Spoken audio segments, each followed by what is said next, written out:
Shavua Tov and good morning. Continuing the theme of the Moadim we've been discussing last week. And last week we ended off talking about the mitzvah of Torah and of oneg, of delighting in the Chag. But there is a whole new din with the Chagim, which we don't find with Shabbat, and that is the din of Simcha. V'samachta b'chagecha ata u'bincha u'bitecha v'avdecha v'amatecha. You must be happy, you and your family, together with other people, which we'll discuss what that means. In practice, what does that mean to be happy? That's quite vague. How does a person practice being happy? So there are a number of elements to this. But firstly, the Hachamim tell us in the Gemara, Rabbi Yehuda ben Betera says that each kind of person has to rejoice in what's appropriate and befitting for them. So the Gemara says, Anashim, men, what's appropriate for them, women, what's appropriate for them, and even for children, what's appropriate for them, because the Torah does say, you, your son and your daughter. And so there is even a mitzvah for our children to be happy, and each category, men, women, and children, have their own way in how one needs to be happy. Now, what does that mean? So the Gemara continues and explains that men, it's with certain kinds of foods.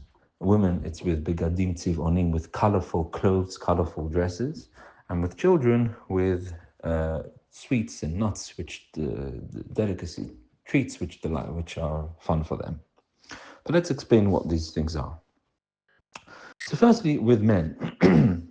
So the Gemara says that when the Bet HaMikdash stood, and the part of the Chag, aside from the specific one for Pesach, like Korban Pesach, there was also Korban Hagiga. For each of the three festivals, one offered up a Korban Hagiga during the Chag, or even on Shavuot, even after it.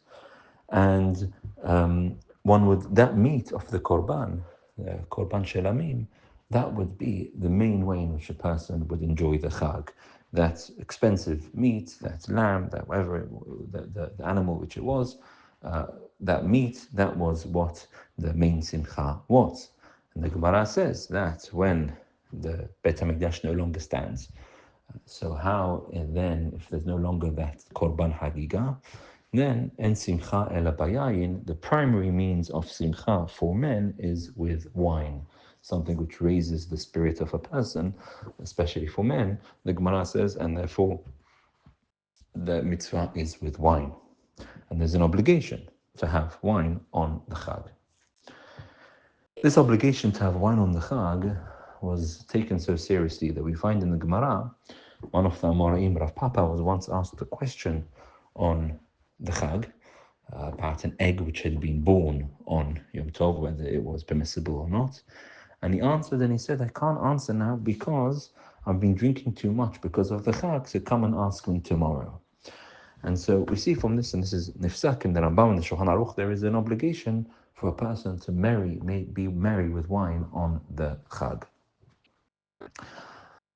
The Rambam, interestingly, also writes to have meat on the Chag, despite the fact that the Gemara says that when the Bet HaMikdash stood. When the Bet HaMikdash doesn't stand, it's with wine. And the Mfarshim explain that this is, although there's an obligation, the primary mitzvah of Simcha on the Chag for men is with wine, nonetheless, there still is a mitzvah to have meat. So if one has a choice whether to buy an expensive piece of meat or an expensive piece of wine for the Chag, then what we're learning is that it would go towards the wine, because that's the more important thing rather than the meat. Now, of course, it goes without saying this is all if a person enjoys this. If a person doesn't enjoy meat, a person doesn't enjoy wine, then of course no need to force yourself to eat something or drink something which you don't like, if the whole purpose of this is for a person to be sameach, to be happy. Now, this that we've talked about with wine, what the Gemara says about men. But if a woman enjoys this as well, then of course this is part of the simcha as well, which is why, although the Gemara says that colorful clothes and nice dresses for women is the mitzvah of the Chag, nonetheless we also find that men have a mitzvah to wear nice clothes on the Chag, to the extent the Shulchan Aruch rules that our clothes for Yom Tov are meant to be nicer than our clothes for Shabbat. That means if you're buying a new suit, it's the correct practice to keep it for the Chag. So you wear it for the first time the Chag, because that's meant to be, the Chag is meant to be the time where we enjoy our clothes most, which shows that even though the Gemara says men, meat and wine, women, clothes, they are interchangeable. The meaning that men also have a mitzvah of simcha with good clothes, good shoes, whatever it may be, something new they buy for the Chag, a new tie they buy, something new, special clothing for women as well, if they enjoy meat and wine, and that's also a mitzvah for them. Some of the poskim understood, this is particularly relevant to Shavuot, that this mitzvah to have meat and wine is both in the meal of the night and of the day, which would mean, if that's the case, that the practice of some people that they have a milky meal on Shavuot, a full milky meal on Shavuot, is not correct practice. We'll talk about that. But really, the correct practice in the original minhag was that you had a milky dish, but the meals were still full, extravagant, meaty meals. The idea of having just a milky meal is not necessarily the correct practice. And tomorrow we'll talk about further details of this simcha.